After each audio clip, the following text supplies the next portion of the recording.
നമ്മളുടെ ഇക്കഴിഞ്ഞ ഓസ്ട്രിയൻ ട്രിപ്പിന്റെയും മില്ലോയുടെയും ആണ് ഇന്നത്തെ വിശേഷങ്ങൾ. അങ്ങനെ ഓഫീസിൽ നിന്ന് 2 ദിവസം ലീവൊക്കെ ആക്കിയിട്ട് ഞാനും അഞ്ചും കൂടെ കാറും എടുത്ത് നേരെ വിട്ടു ഓസ്ട്രിയ. ദിവസങ്ങളിൽ കാറിൽ ജർമ്മനി കിടക്കുക എന്ന് പറഞ്ഞ ഒരു ടാസ്ക് തന്നെയാണ് കേട്ടോ. അങ്ങനെ മുക്കി മുകളിൽ വൈകുന്നേരം ആയപ്പോഴേക്കും നമ്മൾ ഓസ്ട്രിയയിലുള്ള സ്കാർഡിങ്ങിൽ എത്തിയിട്ടോ. ജർമ്മനിയുടെ പസവ് ബോർഡറിലുള്ള ഒരു ബ്യൂട്ടിഫുൾ സിറ്റിയാണ് കേട്ടോ. ഇവിടെയാണ് എവിനും സാന്ദ്രയും മിലോയും താമസിക്കുന്നത്. ഞങ്ങളെ വെൽക്കം ചെയ്യാൻ വേണ്ടിയിട്ട് ഒരാൾ കട്ട വെയിറ്റിംഗ് ആയിരുന്നു.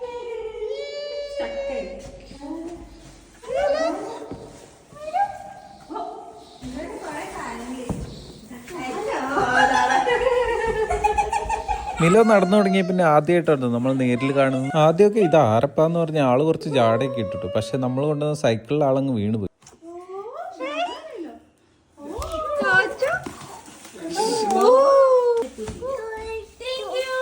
ക്ലീനിങ് ആണ് മിലോയുടെ പുതിയൊരു ഹോബി. അതുകൊണ്ട് മിലോ തന്നെ പൊട്ടിച്ച കവറുകൾ അവൻ തന്നെ പറക്കിയിടുന്നുണ്ടായി.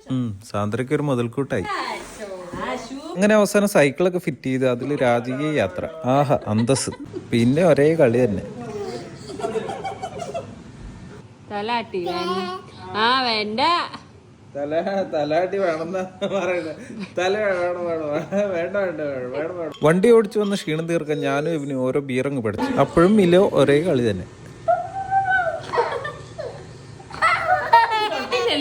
അവസാനം മിലോ കുളിച്ച് തുണി മാറി ഉറങ്ങാൻ വേണ്ടി ടാറ്റ വരാൻ വന്നിട്ട് മിലോനെ ഒരു സൈഡാക്കിയിട്ട് എവിനും സാന്ദ്രം കൊണ്ട് ഉണ്ടാക്കിയ അപ്പം ചിക്കൻ കറിയും ഒരു റെഡ് വൈനും കൂട്ടിയടിച്ച് നമ്മൾ സമാധി.